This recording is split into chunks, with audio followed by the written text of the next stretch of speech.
पूरे भारत में कहीं भी कभी भी सबसे कम किराए पर बुक करें वन वे टैक्सी rahultravels.com पर।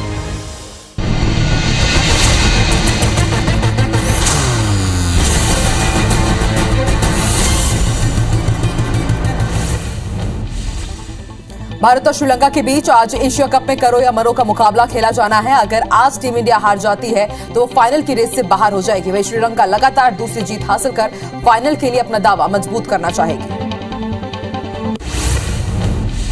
बांग्लादेश की प्रधानमंत्री शेख हसीना सोमवार को 4 दिवसीय दौरे पर भारत पहुंची। इस दौरान वो प्रधानमंत्री नरेंद्र मोदी के साथ द्विपक्षीय संबंधों से जुड़े मुद्दों पर चर्चा करेंगी। राष्ट्रपति द्रौपदी मुर्मू और उपराष्ट्रपति जगदीप धनखड़ से भी मुलाकात करेंगे। वहीं दोनों देशों के बीच 7 समझौते हो सकते हैं। 47 साल की लिज ट्रस ब्रिटेन की तीसरी महिला प्रधानमंत्री होंगी। वो आज प्रधानमंत्री के तौर पर शपथ लेंगी। ट्रस ने भारतीय मूल के ऋषि सुनक को 21,000 वोटों से हरा दिया। जीत के बाद लिज ने सुनक की तारीफ करते हुए इन्हें अच्छी समझ वाला नेता बताया। साल 2001 के बाद लिज पहली ऐसी ब्रिटिश पीएम इलेक्ट हुई है जिन्हें 60% से कम वोट मिले। चीन के सिचुआन प्रांत में सोमवार को 6.8 तीव्रता का भूकंप आया। इसमें 30 से ज्यादा लोगों की मौत हो गई, कई लोग घायल हुए हैं। मीडिया रिपोर्ट्स के मुताबिक भूकंप के झटके दोपहर 12:25 पर महसूस किए गए। भोपाल में आज शिवराज कैबिनेट की बैठक होगी। सीएम शिवराज सिंह चौहान की अध्यक्षता में होने वाली इस बैठक में कई अहम प्रस्तावों को मंजूरी मिल सकती है। भोपाल में आज राजनीतिक मामलों के मंत्री समूह की बैठक होगी। सीएम शिवराज सिंह चौहान दोपहर 12 बजे मंत्रालय में बैठक लेंगे, जिसमें कई महत्वपूर्ण विषयों पर चर्चा होगी। रायपुर में सीएम भूपेश बघेल ने आज कैबिनेट की बैठक बुलाई है। सीएम निवास में दोपहर 12 बजे से कैबिनेट की बैठक शुरू होगी, जिसमें कई प्रस्तावों पर चर्चा होगी। मीटिंग में कई प्रस्तावों पर मुहर भी लग सकती है। मध्य प्रदेश में 46 नगरीय निकायों में होने वाले चुनाव को लेकर बीजेपी एक्टिव हो गई है। सभी निकायों के लिए बीजेपी ने प्रभारी घोषित कर दिया, जिसके लिए भारतीय जनता पार्टी के प्रदेश अध्यक्ष बीडी शर्मा ने सूची जारी की। पूर्व वन मंत्री महेश गागड़ा ने बीजापुर विधायक और कांग्रेस नेताओं पर भ्रष्टाचार का आरोप लगाया है। उन्होंने कहा कि पंचायत और निर्माण कार्य का पैसा कांग्रेस नेताओं के खाते में जा रहे हैं। इसकी जांच के लिए बीजेपी ने 8 सदस्यीय जांच दल का गठन किया है। उन्होंने कहा कि बीजेपी भ्रष्टाचार पर कोर्ट की शरण में जाएगी और दोषियों के खिलाफ कार्रवाई की मांग करेगी। श्योपुर जिले के गोरस में केंद्रीय कृषि मंत्री नरेंद्र सिंह तोमर ने गौमाता नस्ल सुधार कार्यक्रम का शुभारंभ किया। इस दौरान तोमर ने कहा कि हमारे क्षेत्र में गिर नस्ल की गायों की बहुतायत है, जो अब नहीं है। अब इस नस्ल को दोबारा से बढ़ाने के लिए गौमाता नस्ल सुधार कार्यक्रम शुरू किया गया है। झाबुआ में एसडीएम साहब के लेट से दफ्तर आने पर 50 से ज्यादा ग्रामीणों को समस्या का सामना करना पड़ा। ग्रामीण सुबह 8 बजे से ही अपने गांव से निकलकर तहसीली दफ्तर पेशी के लिए आए थे, लेकिन एसडीएम साहब का इंतजार करते हुए थक गए। फिर एसडीएम शाम को 7:30 बजे दफ्तर पहुंचे और बारी बारी से ग्रामीणों को बुलाया गया।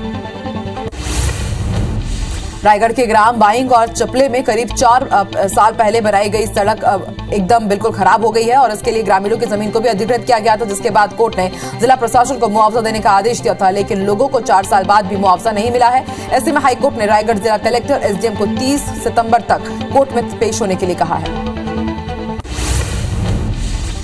सारंगढ़ बिलाईगढ़ जिले के विरोध में दायर जनहित याचिका पर सुनवाई करते हुए हाईकोर्ट ने याचिकाकर्ता को संशोधित याचिका प्रस्तुत करने के निर्देश दिए हैं। नए जिले के गठन के 1 सितंबर को अधिसूचना जारी होने के कारण स्थिति बदल गई है। सारंगढ़ बिलाईगढ़ को नया जिला बनाते हुए इसमें सरिया को भी शामिल किए जाने का स्थानीय लोगों ने विरोध किया है।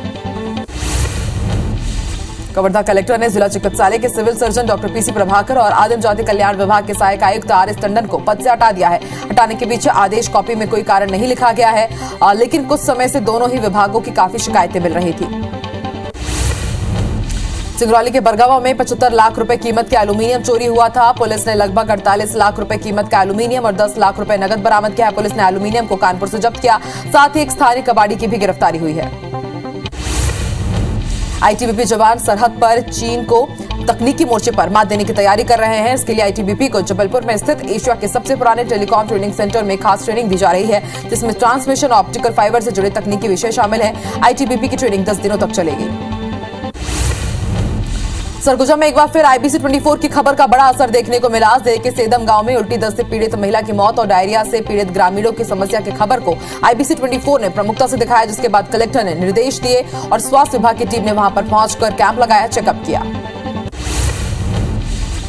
कांकेर के साकेत नगर में एक बार फिर तेंदुए का आतंक देखने को मिला। देर रात एक घर में तेंदुए ने 20 से अधिक मुर्गियों का शिकार कर दिया और 1 घंटे तक तेंदुआ घर के आंगन में उत्पात मचाता रहा। घटना की सूचना पर वन विभाग की टीम मौके पर पहुंची, लेकिन उसके बाद उसको पकड़ने में नाकामयाब रही। उमरिया के बांधवगढ़ टाइगर रिजर्व के इलाकों में हाथियों का उत्पात वन विभाग और टाइगर रिजर्व के लिए चुनौती बनता जा रहा है। इलाके में जंगली हाथियों की हलचल लगातार बढ़ रही है। हाथियों का दल गांव में मकानों को नुकसान पहुंचा रहा है। पन्ना जिले के अजयगढ़ में तहसीलदार के चैम्बर में ब्लैक कोबरा के घुसने से कर्मचारियों में हड़कंप मच गया। रेस्क्यू टीम ने तत्काल मौके पर पहुंचकर रेस्क्यू शुरू किया और कुछ ही देर की मशक्कत के बाद ब्लैक कोबरा को काबू में कर सुरक्षित जंगल में छोड़ दिया। भोपाल के जेपी अस्पताल में मरीजों की सुविधा के लिए हेल्प डेस्क की शुरुआत कर दी गई है। डेस्क शुरू होने पर अब मरीजों और उनके परिजनों को परेशान नहीं होना पड़ेगा। प्रदेश भर के अस्पतालों के संपूर्ण कायाकल्प अभियान के निर्देश सीएम ने दिए थे, जिसके बाद ये व्यवस्था की गई है। इंदौर में मतदाताओं के मतदाता परिचय पत्र को आधार से जोड़ने का अभियान धीमी गति से चल रहा है। मतदाताओं के परिचय पत्र आधार नंबर से जोड़ने में लापरवाही भी सामने आ रही है, जिसके चलते 3 बीएलओ को निलंबित करने के साथ ही 150 बीएलओ को कारण बताओ नोटिस जारी किया गया है।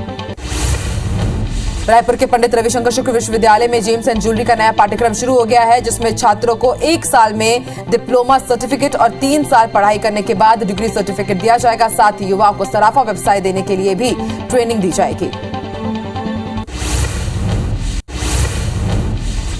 बड़वानी में पशुपालन मंत्री प्रेम सिंह पटेल के बेटे जिला पंचायत अध्यक्ष बलवंत पटेल को विरोध का सामना करना पड़ा। सेंधवा विधानसभा में काफिले को रोककर काले झंडे दिखाए गए और जमकर हंगामा किया गया। काफिले में मौजूद गाड़ियों को भी नुकसान पहुंचाया गया। बताया जा रहा है कि बलवंत पटेल के बागी होने पर बीजेपी कार्यकर्ताओं नाराजगी है।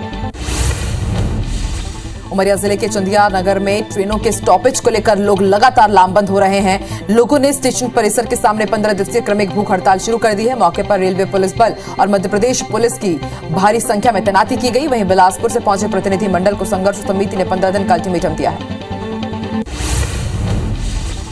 मुरैना जिले के जौरा खुर्द गांव के बाके बिहारी मंदिर की जमीन को भूमाफियाओं से बचाने के लिए ग्रामीणों ने बड़ा प्रदर्शन किया है। बड़ी संख्या में लोगों ने कलेक्टर कार्यालय का घेराव करते हुए हंगामा किया।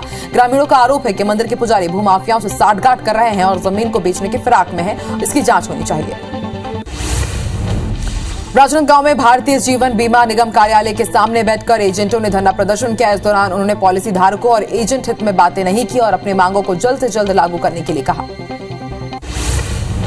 रायपुर में लगातार हो रही चाकूबाजी की घटना को लेकर लोगों में आक्रोश है। माना में हुई हत्या के विरोध में स्थानीय लोगों ने प्रदर्शन किया। लोगों ने एयरपोर्ट जाने वाले रास्ते पर टायर जलाकर चक्का जाम कर दिया। डोरमी के अचानक मत टाइगर रिजर्व में लंबे समय से मजदूरी भुगतान नहीं होने से सैकड़ों नाराज मजदूरों ने एटीआर कार्यालय का घेराव किया। इस दौरान उन्होंने नारेबाजी करते हुए भुगतान कराने की मांग की है। मजदूरों का कहना है कि 2 महीने गुजर जाने के बाद भी भुगतान नहीं किया गया, जिससे रोजी रोटी का संकट बन गया है। जांजगीर चांपा के ओड़ेकेरा गांव के स्कूल में शिक्षकों की हड़ताल से नाराज होकर परिजनों ने स्कूल के गेट में ताला लगा दिया। 12 दिनों से पूरे प्रदेश में शिक्षक अनिश्चितकालीन हड़ताल पर थे। करीब 1 घंटे बाद गेट खोला गया। भिंड के विवेकानंद कॉलेज में नकल का मामला सामने आया है। एलएलबी की परीक्षा के दौरान जमकर नकल हो रही थी। शिक्षकों की मौजूदगी में नकल होने की वजह से गंभीर सवाल उठे हुए हैं। बड़वानी के एक स्कूल वैन में आग लगने से ब्लास्ट हो गया। गनीमत रही कि बच्चे और ड्राइवर सुरक्षित रहे। किसी भी तरह का कोई नुकसान अब तक सामने नहीं आया है। पूरी घटना जुलवानिया थाना इलाके की है। बुरहानपुर के बसाड़ गांव के एक खेत में जंगली जानवरों को मारने के लिए लगाए करंट की चपेट में आने से एक ग्रामीण के साथ हादसा हो गया। हादसे में ग्रामीण की मौके पर ही मौत हो गई। घटना की सूचना पर पुलिस की टीम मौके पर पहुंची और लाश को पोस्टमार्टम के लिए भिजवाकर आगे की जांच की जा रही है। जशपुर के लोदाम थाना इलाके के कोनबीरा गांव के तालाब में एक बुजुर्ग महिला की डूबने से मौत हो गई। बुजुर्ग महिला ग्राम पंचायत पुत्री चौरा की बताई जा रही है। बताया जा रहा है कि बुजुर्ग का मानसिक स्वास्थ्य खराब था। वहीं घटना के बाद मौके पर पहुंची पुलिस ने शव को बरामद किया। ग्वालियर में धारदार हथियार से अधेड़ महिला की हत्या का मामला सामने आया है। महिला दोपहर से ही लापता बताई जा रही थी। घर से 50 मीटर की दूरी पर मिले शव के मुंह और हाथ बंधे हुए थे और सिर्फ धारदार हथियार से हमले के निशान मिले। हत्या की वजह का अब तक खुलासा नहीं हो पाया है। पुलिस ने मामले की जांच शुरू कर दी है। सिंगरौली में मामूली विवाद को लेकर 2 लोगों ने एक युवक की धारदार हथियार से हत्या कर दी। पूरा मामला जियावन थाने के कुंदवार चौकी के बेलवानी गांव की है। बताया जा रहा है कि पुलिस ने दोनों आरोपियों को गिरफ्तार कर लिया है। राजू बैगा और उसके साथ ही कुछ लोग परिचित के थे और जिनके साथ उनका विवाद हुआ, जिसके बाद वारदात को अंजाम दिया गया। सतना जिले के मझगवा में एक युवक की लाश पानी से भरे कुंड से बरामद की गई है। मृतक की शिनाख्त लवकुश यादव के रूप में हुई है, जो कल शाम से लापता था। बताया जा रहा है कि लवकुश शातिर बदमाश लाली यादव के साथ देखा गया था। परिजनों ने भी लाली पर हत्या का आरोप लगाया। फिलहाल पुलिस लाली को हिरासत में लेकर पूछताछ कर रही है। सतना में मेडिकल छात्र की संदिग्ध परिस्थिति में मौत हो गई। वो राजेंद्र नगर गली नंबर 13 में किराए के मकान में रहता था। रविवार देर रात छात्र तीसरी मंजिल से नीचे आ गिरा, जिसके बाद उसे जिला अस्पताल से रेफर कर दिया गया है। आपको बता दें उसकी मौत हो गई है। फिलहाल पुलिस मामले की जांच कर रही है। चित्रकूट के किलेपाल थाना इलाके में 2 मासूमों की तालाब में डूबने से मौत हो गई। बताया जा रहा है कि दोनों भाई बहन गांव के ही तालाब में नहाने के लिए पहुंचे थे। वहीं घटना के बाद मौके पर पहुंची पुलिस ने शव बरामद किया, मामले की जांच कर रही है। कवर्धा के पलानी पाट के बांध में मछली पकड़ने के दौरान मछुआरों की डूबने से मौत हो गई। शव बांध के नहर वाले रास्ते में फंसा हुआ था, जिसे 3 घंटे की मशक्कत के बाद बाहर निकाला गया। शव को पोस्टमार्टम के लिए जिला अस्पताल के मर्चूरी भेजा गया। वहीं कोतवाली पुलिस मामले की जांच कर रही है। दंतेवाड़ा के चबेली गांव में डबल मर्डर से सनसनी फैल गई। पूर्व महिला सरपंच जोगी कुंजाम ने सुपारी देकर पति पत्नी की हत्या करवाई है। मामले में पुलिस ने 4 आरोपियों को गिरफ्तार किया है। वहीं मुख्य आरोपी सहित 3 अन्य फरार है, जिनकी सरगर्मी से पुलिस तलाश कर रही है। बेमेतरा के तरपोंगी गांव में लापता पति पत्नी का कंगाल मिला है। दंपति 16 अगस्त से गायब थे। शिवनाथ नदी किनारे मिले कंगाल में कपड़ों की दोनों से पहचान हुई है। फिलहाल पुलिस मामले की जांच कर रही है। जबलपुर में 10वीं की छात्रा के साथ दुष्कर्म का मामला सामने आया है। यहां स्कूल गार्ड ने ही छात्रा को अपने हवस का शिकार बनाया। वहीं घटना के बाद छात्रा के साथ परिजनों ने थाने में मामले की शिकायत की, जिसके बाद पुलिस ने आरोपी गार्ड हनुमान राठौर और होटल मैनेजर संदीप कुमार को गिरफ्तार किया। कांकेर में युवती को डरा धमकाकर उसका आपत्तिजनक वीडियो बनाकर रेप करने वाले आरोपी युवक को कोतवाली पुलिस ने गिरफ्तार किया है। युवक को न्यायालय में पेश कर जेल भेज दिया गया है। लोरमी में महिला ने 3 साल की दिव्यांग को नहर में फेंक दिया। वहीं खेत में काम कर रहे लोगों ने बच्ची को बचाया और अस्पताल में भर्ती कराया गया। घटना लोरमी थाना क्षेत्र के गोड़खामी गांव की है। दिल्ली समेत 6 राज्यों में आज शराब घोटाले को लेकर ईडी ने छापेमारी की। मिली जानकारी के अनुसार ईडी ने दिल्ली के अलावा दूसरे राज्यों में भी छापेमारी की है। बताया गया कि 30 से ज्यादा जगहों पर छापेमारी चल रही है। दिल्ली आबकारी नीति मामले में कुल 30 से ज्यादा लोकेशन पर छापेमारी की जा रही है। भारत और श्रीलंका के बीच आज एशिया कप में करो या मरो का मुकाबला खेला जाना है। अगर आज टीम इंडिया हार जाती है तो वो फाइनल की रेस से बाहर हो जाएगी। वहीं श्रीलंका लगातार दूसरी जीत हासिल कर फाइनल के लिए अपना दावा मजबूत करना चाहेगी। चीन के सिचुआन प्रांत में सोमवार को 6.8 तीव्रता का भूकंप आया। इसमें 30 से ज्यादा लोगों की मौत हो गई है। कई लोग घायल हुए हैं। मीडिया रिपोर्ट्स के मुताबिक भूकंप के झटके दोपहर करीब 12:30 बजे महसूस किए गए। बांग्लादेश के प्रधानमंत्री शेख हसीना 4 दिवसीय भारत दौरे पर है। आज शेख हसीना के राष्ट्रपति भवन पहुंचने पर प्रधानमंत्री नरेंद्र मोदी ने उनकी अगवानी की। इसके बाद बांग्लादेश के प्रधानमंत्री शेख हसीना ने राजघाट पहुंचकर राष्ट्रपिता महात्मा गांधी को श्रद्धांजलि दी।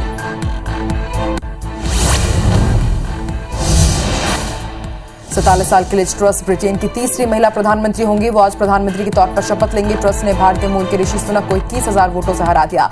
जीत के बाद लिज ने सुनक की तारीफ भी की।